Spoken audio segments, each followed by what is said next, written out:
This is how quarterbacks can throw 20 yards farther.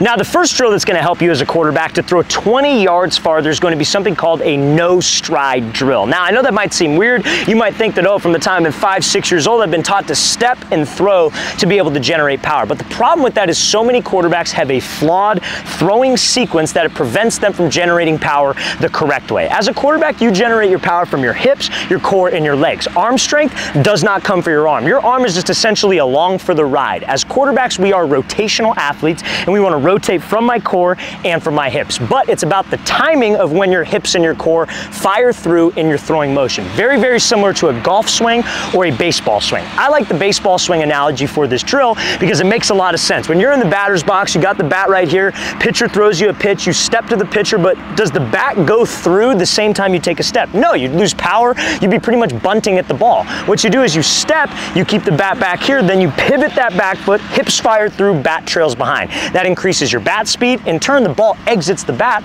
a lot faster. That is essentially how quarterbacks want to generate power on their throws. It's a little bit different at times, but that's what this drill works on. It works on in your throwing motion. When you take a stride to the target, let's say I'm throwing like a deep post. When I throw this deep post, I want my front foot to get down, but I want to keep some weight on my back leg because that allows me to separate my shoulders from my hips. And my shoulders staying back, getting to this, they call this opposite equal. You don't have to be at a perfect L, but that's just for the demonstration. So we go back, opposite equal, foot's down, shoulders are back. What has to happen next? Your hips got to fire through, and when that back hip comes through before the shoulder, before the ball, that increases something called torque, aka distance, velocity, and power on the ball. So this drill forces us to get to that spot. I'm going to show you how this drill is going to look full speed, of course. So what you're going to do, you get your target. I would say set up the target 25 yards away. Maybe further if you could throw it further, but you're going to take a step not directly open, because a lot of quarterbacks, when they step and they point their toe directly open, when they rotate, they swing. And that gives them very, very wild front side discipline, a wild upper body, and their accuracy starts to dip. Their distance might be there, but their accuracy dips, and that's not what we want.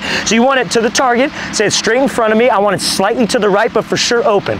Weight's going to stay on this back leg, 2 hands on the ball. You're going to dip into this back leg and separate your hands, having your shoulders arced at a 45-degree angle because we're throwing a deep ball, and then you're going to think your front hip or your back toe, however you want to think of it, is firing through to bring the ball through, and you are not moving your front foot to promote the timing of the hips that we need to create hip and shoulder dissociation, aka torque. I'm going to show you how this drill is going to look full speed. You want to do probably, I would say, 15 to 20 throws of this drill.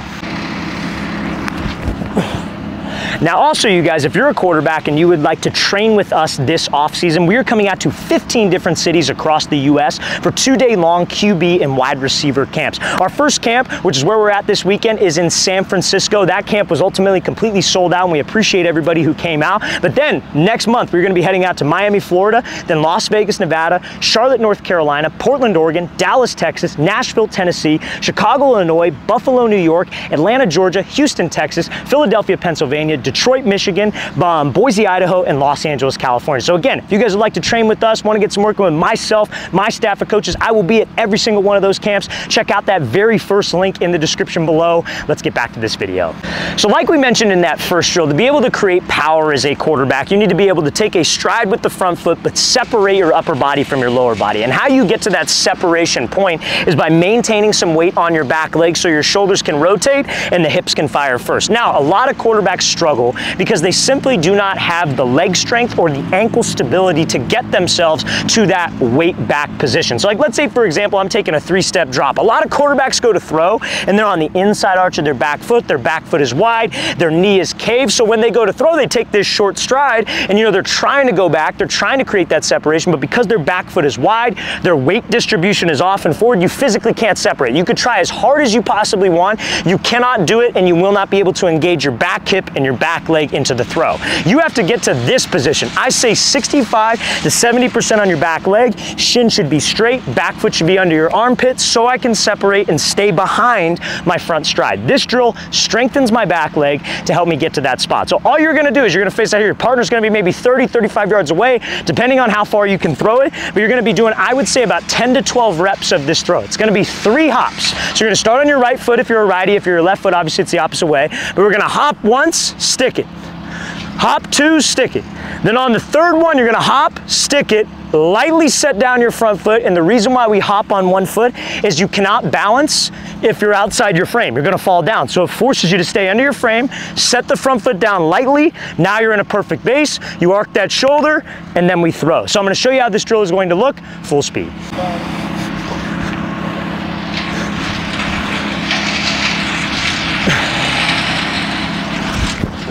So now obviously when we're throwing deep, usually what's required on a drop, you have to take a hitch up into the throw. So let's say, for example, I'm throwing a deep post, 35, 40 yards downfield. I'm taking a 3-step drop. I get to the top of the drop. A lot of quarterbacks, when they're trying to get depth on their drop, they'll be weight on their front foot, back foot's here. And then when they hitch up to go throw, they leave a lot of their body weight on their front side. So as we know from that last drill that we talked about with those 3 hops, you have to make sure that your weight is able to get back, because that allows you to get to that separation point. You separating as the front stride gets down. So on this drill, it's going to be working on you getting your weight back on a hitch to put you in a position to generate power, but also to allow you to arc your shoulders. A lot of guys physically cannot arc their shoulders on a 45-degree because their weight is forward, because their weight is even, and they almost shot put the ball. And that sometimes is what causes that ball to have that sideways spin to it. So what this drill is, you need a white line. You honestly don't need a white line, but it helps to stay on a line. You're going to start with weight on your front foot. And it's going to be a 3-part drill. So your weight's on your front foot. All you're going to do is switch your feet, go back, then you shuffle back. Switch your feet a second time, then you go back. Switch your feet a third time. We're just replacing my feet and trying to stay on the white line. Then you're going to set up and let this thing go, having your partner be maybe about 30 to 45 yards away. I recommend doing about 10 to 12 reps of this drill before you get into your workout.